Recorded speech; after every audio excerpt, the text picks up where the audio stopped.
Salut tout le monde, on se retrouve sur Oreo Manga avec une espèce de petit nouveau format, en tout cas sur le plan technique que j'essaye de mettre en place. Donc c'est une première, il y aura sûrement des ratés, mais c'est pas grave. La dernière vidéo, a priori, vous a beaucoup plu. C'était sur le premier manga à avoir été édité en France. Et j'en parlais à la fin de cette vidéo. Dans la même veine, je vais vous proposer aujourd'hui non pas d'aller faire des fouilles archéologiques pour aller voir le premier manga publié en France, mais cette fois le premier article de presse qui a été écrit en France au sujet des mangas. Et vous allez le voir, je pense que c'est très très intéressant. Déjà parce que la relation entre la presse et les mangas en France, elle a toujours été assez tumultueuse, assez compliquée, à coup de clichés, d'idées reçues, de désinformation, ou en tout cas voilà, d'avoir une presse qui est la plupart du temps pas très sérieusement intéressée par le sujet. Donc je me suis dit que ça allait être très très intéressant d'essayer d'aller retrouver le premier article de presse qui a parlé des mangas en France. Et ce premier article, eh bien, il ne date pas d'hier, comme vous pouvez vous en douter. Le premier article de presse, en tout cas selon mes informations, selon mes recherches, selon ce que j'ai trouvé sur Internet, il s'agit d'un article qui est paru dans cette revue qui était Phoenix dans le numéro 21. Et tenez-vous bien, cette revue, en tout cas cet exemplaire ici, date de 1972. 1972, donc on est bien avant le premier manga publié en France qui lui datait de 1979, comme on l'a vu dans la précédente vidéo. Alors je précise, comme je l'ai fait dans la vidéo précédente, ici il ne s'agit pas des premières planches de manga qui ont été publiées. Celle-ci daterait a priori de 1969 dans une revue d'arts martiaux qui s'appelait Budo. Là, il est bien question d'un article de presse qui va parler des mangas. Donc Phoenix était une revue internationale de la bande dessinée, donc c'était une revue spécialisée bande dessinée, ce qui est d'autant plus intéressant parce que du coup, ce n'est pas un article de presse qui est paru dans une revue généraliste qui parlait d'autre chose. Là, on est censé avoir affaire à des spécialistes de cet art. Alors l'article, je l'ai déjà lu bien évidemment pour quand même préparer cette vidéo et ne pas parler dans le vide, mais on va le lire ensemble. Et vous allez voir, c'est très intéressant parce que ça mélange à la fois à l'époque pas encore des clichés forcément, mais quelques vision erronée en tout cas, ou à l'emporte-pièce, et dans le même temps, vous allez voir que ça parle de choses intéressantes et qui justement sortent de ce que l'on appellerait aujourd'hui des sentiers battus. Mais trêve de cette très très longue introduction. Donc Phoenix 1972, preuve à la pluie ici quelque part, voilà ici 1972, deuxième trimestre, et on a en page 9 la bande dessinée japonaise par Claude Moliterni et Kosei Ono. Alors Claude Moliterni, je me suis renseigné un minimum, était lui-même un scénariste, un auteur de BD, et il a été un des fondateurs du festival de la BD d'Angoulême, a priori. Donc c'est intéressant, ça donne du contexte, on sait qui parle, qui écrit au sujet des mangas. On se rend donc en page 9. Voilà, la bande dessinée japonaise. Alors bien sûr, je vais lire avec vous l'article parce que c'est très très intéressant, puis c'est le but bien évidemment de cette vidéo. Et puis si j'ai des choses à dire au moment, eh bien, je ferai des petits commentaires. Et puis on reviendra éventuellement sur les différentes planches. Donc là on commence déjà à gauche avec une planche pleine page de Golgo 13.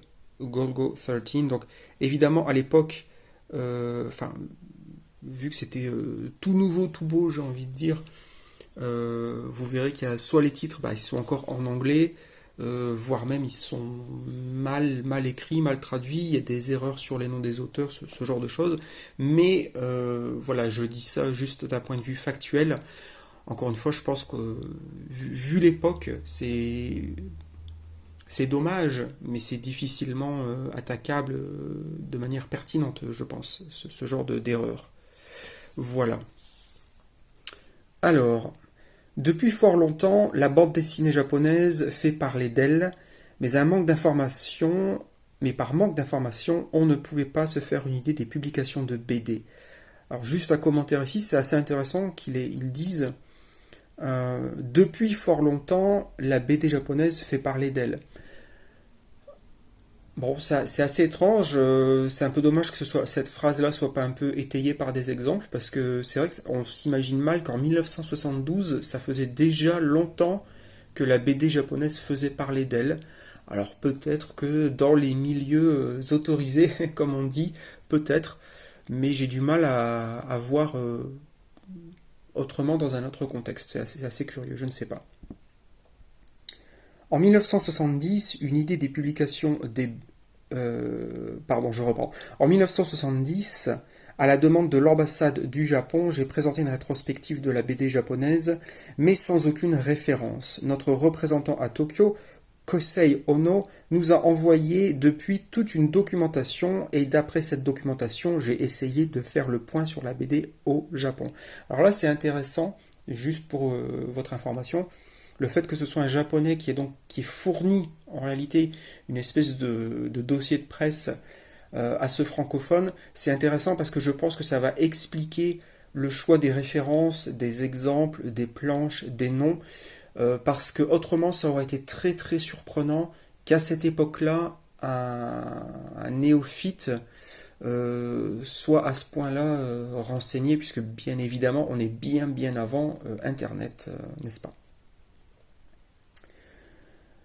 Alors, au premier abord, on remarque la violence qui est présente dans la bande dessinée, destinée aux tout jeunes, comme dans celle destinée aux adultes. Ce n'est que coups de sabre, ventre ouvert, tête coupée.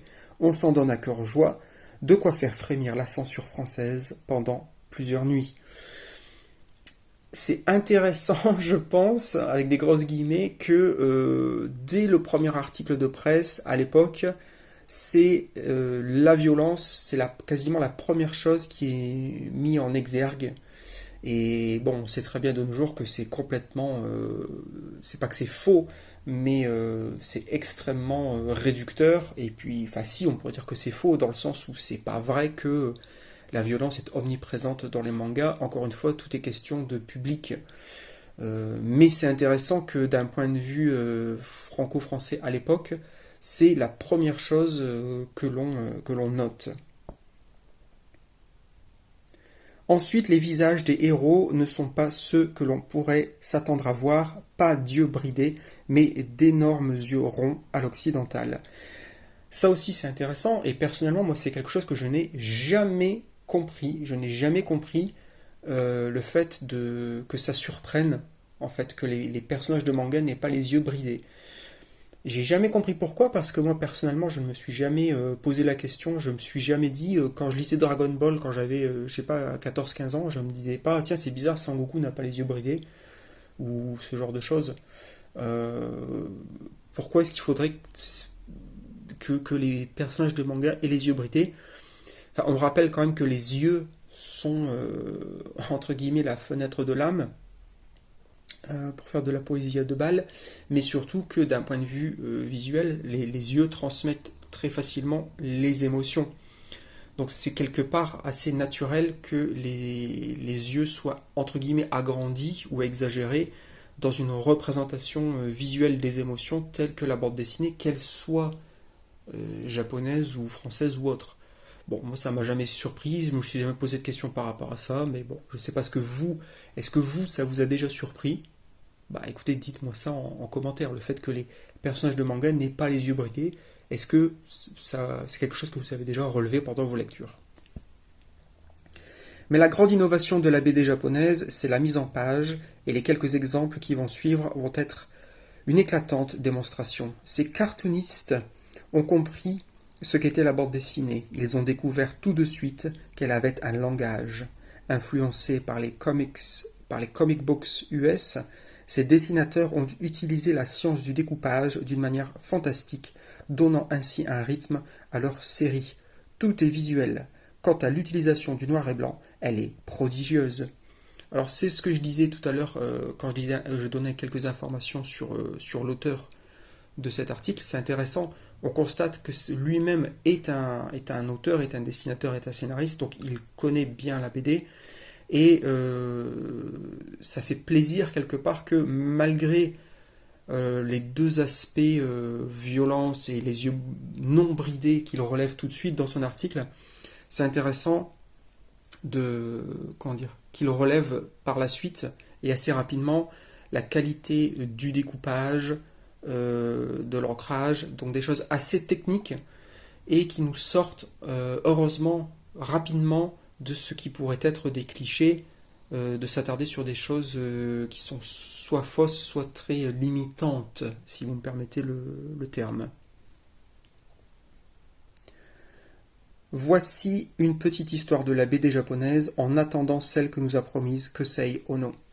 Golgo 13 de Takao Saito. Cette bande dessinée est publiée dans Big Comics. C'est une histoire d'espionnage où l'aventure et l'action ont une grande place. C'est une série pour adultes, noir et blanc. Les aventures, avec une belle faute à aventure, les aventures de Sabu et Ichi est peut-être l'une des plus intéressantes. Si c'est les aventures, elles sont peut-être plus intéressantes. Désolé, c'est le prof en moi qui ne peut pas s'en empêcher. Jeunes gens, sorte de détective qui opère essentiellement au Japon. Cette bande dessinée est réalisée par Shotaro Ishimiri.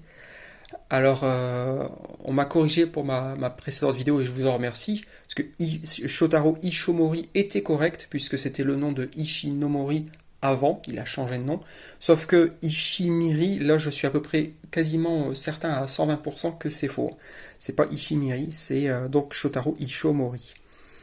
Sabu est un jeune détective et son compagnon Ichi est aveugle, mais maître dans l'art de manier l'épée. Cette équipe évolue sans cesse dans des situations bizarres où le crime est toujours présent.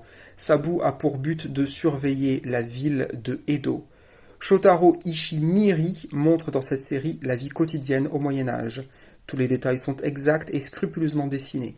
The Casebook of Sabu et Ichi est destiné aux adultes et publié dans Big Comics. Et cette série, chez nous, est disponible en 4 volumes chez Kana.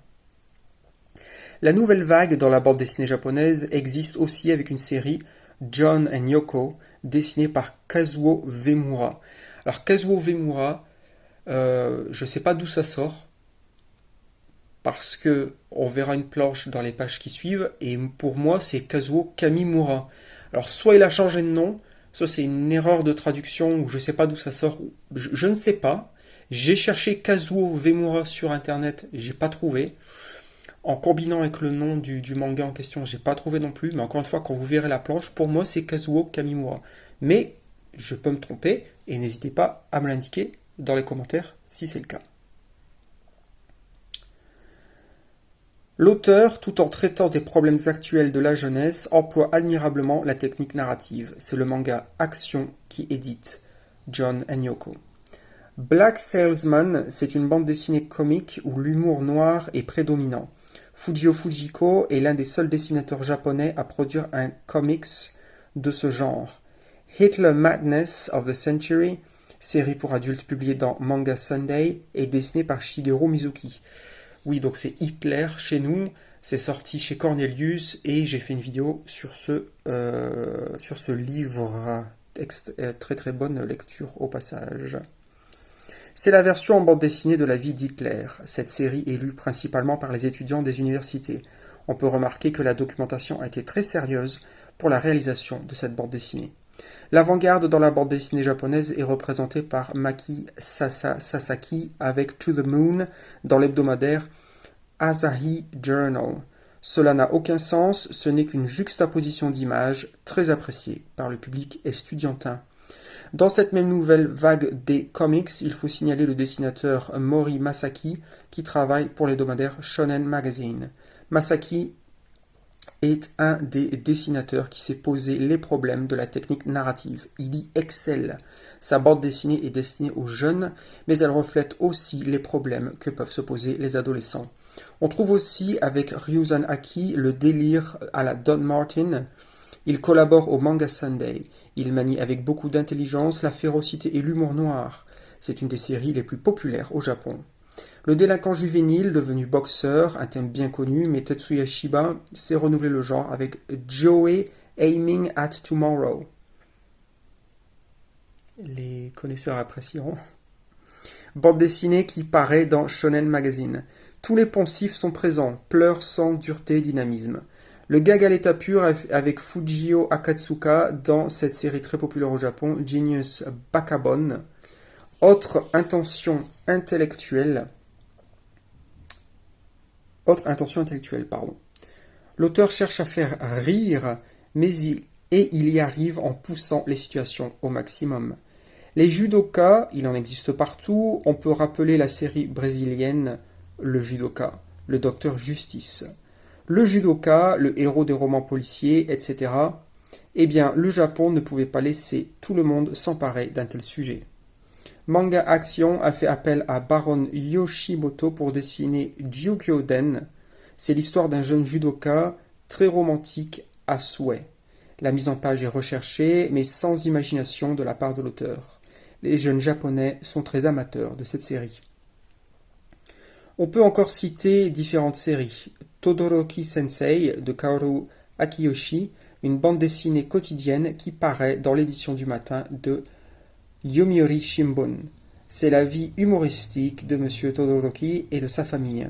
Une autre bande dessinée quotidienne, Fuji Santaro de Sanpei Sato, paraît dans l'édition du soir de Asahi Shimbun. C'est aussi une série identique à celle de Kaoru Akiyo. Les comic strips ont aussi une dessinatrice, elle s'appelle Machiko Asegawa. Elle dessine Sasae-san dans Asahi Shimbun. C'est la vie d'une famille, on peut considérer ce strip comme la version japonaise de Blondie. Sasae-san est très aimé des lecteurs. Pratiquement tous les journaux ont des bandes dessinées. Le Tokyo Shimbun, édition du matin, publie une série, Kurari-san, de Kenji Hagiwara. On trouve aussi une série où l'influence de Schultz est évidente, Little Gentleman de Kunihiko Tsukuda. Osamu Tezuka publie dans le Sankei Shimbun une série de science-fiction, Blue Triton, série sans prétention sur le plan de la SF qui, d'après les sondages, semble intéresser les jeunes lecteurs. Et je crois que c'est tout pour l'article en soi. Oui, ensuite ce sont des planches. Là c'est intéressant, donc je reviens juste, on avait vu que c'était Golgo 13, Golgo 13. Là ici je ne sais pas, il n'y a pas de légende. C'est plus Golgo 13 de toute évidence, mais je ne sais pas ce que c'est.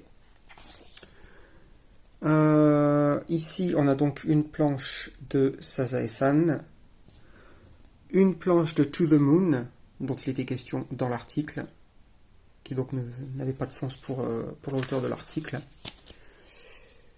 Suivi d'une planche de... Alors ça c'est quoi? C'est Genius Bakabon. Genius Bakabon ici. Le fameux Shotaro Ishimori. Alors là il s'est correctement épelé. Par contre, petite anecdote, The Casebook Odd, Sabu and Ishii, évidemment ça devrait être of. Un manga que j'aimerais beaucoup, manga ou Gekiga, que j'aimerais beaucoup lire en français. Ici nous avons, alors ça, avant même de regarder, je suis sûr que c'est Mizuki. Oui, donc c'est Hitler de Shigeru Mizuki. Comme je le disais tout à l'heure, disponible chez nous en France, chez Cornelius. Je vous recommande chaudement. Si vous ne connaissez pas, il y a une vidéo sur la chaîne, je vous invite à aller voir ça. Ensuite, on a le fameux... Alors là, c'est Kazuo Vemuta. D'accord, tout à l'heure c'était Vemura, je crois, si je dis pas de bêtises. Le fameux John Enyoko de Kazuo Vemuta, mais moi je vois du Kazuo Kamimura. Rien que la femme là. Donc, s'il y a des experts dans les commentaires, n'hésitez pas à vous manifester une autre planche de Mori Masaki. Une double planche, pardon, autant pour moi. Alors forcément, hein, quand il est question de violence, bah oui, mais c'est toujours la question, c'est à qui ça s'adresse. Planche très, très intéressante en tout cas. Très forte. Ensuite, ici, on a Fujio Fujiko, Black Salesman, Salesman, alors que dans l'article c'était Salesman, je crois. Bon, je me trompe peut-être, hein, parce que je fais ça en direct quasiment, en direct différé. Donc, Ensuite, on a bien évidemment Tetsuya. Alors là, c'est pas Tetsuya, c'est Tetsuya. Tetsuya Shiba. Joe aiming at tomorrow. Et faute évidemment en anglais, encore une fois. Évidemment, Ashita no Joe, je pense que tout le monde l'aura compris. Ensuite, on a le fameux judoka ici, Ryukyo-den.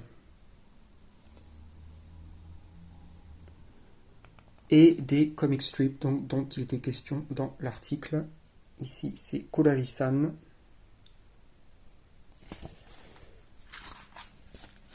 Toujours des comic strips avec Todoroki Sensei ici. Et ensuite Little Gentleman. Peut-être que je me trompe avec Salesman et Gentleman. J'ai peut-être mélangé les deux. Vous ne m'en tiendrez pas rigueur, j'en suis sûr. Et c'est tout. Et c'est tout, puisque là c'est une BD qui a été mise là à mon avis parce que c'est du Japon, mais a priori écrit par Robert Gigi, donc je pense pas que ce soit un japonais. Donc voilà. Alors, globalement, qu'est-ce que je pense de cet article? Qu'est-ce qu'on peut en dire, je pense? Comme je le disais un petit peu en introduction, je pense que c'est intéressant parce qu'on aurait pu s'attendre à un truc assez catastrophique quand on voit le niveau journalistique d'aujourd'hui. Très très souvent, quand il est question de parler de manga, à plus forte raison quand ce sont des médias généralistes, je le sais, vous le savez, ils le savent, c'est 9 fois sur 10 une catastrophe, c'est voilà, on n'y connaît rien et on s'en fout parce que de toute façon on ne prend pas le sujet au sérieux, ou alors, ça c'est la nouvelle tendance depuis 4-5 ans, c'est on prend les mangas pour avancer des idées politiques ou autres. Voilà, je ne vais pas rentrer là-dedans, j'ai déjà tenté, j'ai mangé, merci. Donc là, je trouve que l'article il est vraiment intéressant parce que malgré les quelques coquilles au niveau des noms, que ce soit des auteurs ou des traductions un petit peu aléatoires comme ça par rapport aux noms anglais, etc., je pense que tout ça, on peut le pardonner vu l'époque, vu la méconnaissance, j'ai envie de dire presque normale ou naturelle ou attendue de l'époque. Et je trouve que l'article il a le mérite comment dire, de parler d'auteurs qui, même encore aujourd'hui, sont pas forcément très connus, en tout cas chez nous. L'article aurait pu parler de titres, il aurait pu parler que de Tezuka par exemple. Bon là c'est 72 donc on est bien bien avant des auteurs tels que Toriyama par exemple. Mais et malgré les deux petits tacles entre guillemets, mais je pense qu'ils n'étaient pas comment dire c'était pas des tacles véritables par rapport à la violence et aux yeux bridés. Ça, je pense que c'est un manque de connaissances, tout simplement, encore une fois, dû à l'époque. Globalement, je trouve que l'article, il s'en sort quand même pas mal, parce qu'il a le mérite encore une fois, de parler en peu de texte, finalement, de présenter beaucoup d'auteurs. Alors, bien sûr, ça reste très, très superficiel, et ça tient plus de la liste qu'une analyse de fond. Encore une fois, je pense qu'il faut être indulgent par rapport au contexte historique. Mais je trouve intéressant qu'en 1972, il était possible de lire cet article chez nous et qu'il n'a pas du tout à rougir par rapport à ce qu'on a trouvé bien plus tard, Là, on voit qu'il y a quand même euh, une volonté, une curiosité, je pense, assez authentique de se renseigner. Il y a une certaine humilité dès le départ en disant, bon, bah moi, j'y connais pas grand-chose, donc je fais appel à un japonais qui, lui, m'envoie des infos. Donc on s'appuie là-dessus. Je trouve qu'il y a cette humilité qui est bienvenue. Euh, voilà, donc c'est agréablement surprenant, si je puis dire. On aurait pu s'attendre à quelque chose de bien bien pire vu le manque de l'accès à l'information à l'époque. Et je pense que si j'étais journaliste, et je mets le terme avec entre de très grosses guillemets, si j'étais journaliste aujourd'hui et que j'écrivais sur les mangas de temps en temps, tout en ayant conscience de pas du tout être un spécialiste, et que je tombe sur un article comme ça, je pense que je réfléchirai à deux fois et peut-être que ça devrait m'inviter à me dire, bon ben, est-ce qu'il ne faut pas que je me renseigne un minimum avant d'écrire sur un sujet que je maîtrise pas du tout du tout. Enfin voilà. Voilà, bah écoutez, c'est tout pour moi pour cette fois. J'espère que cette vidéo assez longue, mais je pense vraiment intéressante, à mon humble avis, vous aura plu, vous aura renseigné. Et moi, je trouve ça fascinant que, encore aujourd'hui, on peut, pardon, on a la possibilité d'aller déterrer, d'aller retrouver ce genre de choses. Voilà, c'est une pièce d'histoire pour moi. Et voilà, moi, j'ai trouvé que c'était super intéressant de tomber là-dessus. Vous pouvez le trouver, moi j'ai trouvé ça sur le Bon Coin pour quelques euros, ça m'a rien coûté. Donc si ça vous intéresse, bah, allez sur internet, vous tapez Revue Phoenix numéro 21, donc 1972, et elle est encore, vous pouvez la trouver. Vous pouvez la trouver. Il n'y en a pas beaucoup, mais il y en a. Voilà. Eh bien, je vous remercie de votre attention. N'hésitez pas à me partager vos avis, vos opinions en commentaire. Ça me fait toujours très très plaisir de lire tout ça. J'espère que vous allez bien. Je vous souhaite de bonnes lectures. Et puis je vous dis à bientôt sur Oreo Manga pour de nouvelles aventures. Et puis, pour finir, pour les plus assidus, ceux qui seront restés jusqu'à la fin de la vidéo, n'hésitez pas à me dire ce que vous avez pensé de ce format double caméra. C'est un truc que je tente. On va voir au montage ce qui se passe. Je fais ça avec mon téléphone, donc je ne sais pas comment ça va se passer. Mais voilà, si vous avez trouvé ça sympa, ou si ça sert à rien de voir ma tête à l'écran, ben, vous me le dites, il n'y a pas de souci. Allez, merci tout le monde, bye bye.